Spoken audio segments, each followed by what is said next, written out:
হবিগঞ্জের বাহুবলে আকিজ ভেঞ্চার কোম্পানিতে gas transformation লাইনে বিস্ফোরণে ইঞ্জিনিয়ার সহ 4 জন নিহত হয়েছেন।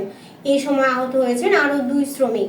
আহতদের সিলেট ওসমানী মেডিকেল কলেজ হাসপাতালে ভর্তি করা হয়েছে। নিহতরা হলেন শাহ আলম, মিজান গাজী, মাহফুজ মিয়া, রিয়াদ আহমেদ।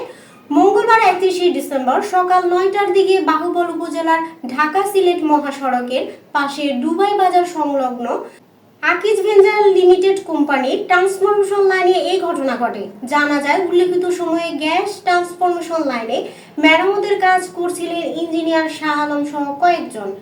এই সময় গ্যাস ট্রান্সফরমেশন লাইন বিস্ফোরণ হলে ঘটনাস্থলে 2 জন মারা যান এবং আহত 4 জনকে সিলেট ওসমানী মেডিকেল কলেজ হাসপাতালে পাঠানো হলে আরও 2 জন মৃত্যুবরণ করেন।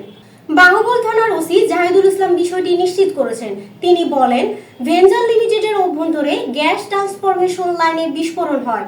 এই সময় এক প্রকৌশলী সহ 4 শ্রমিক নিহত হন।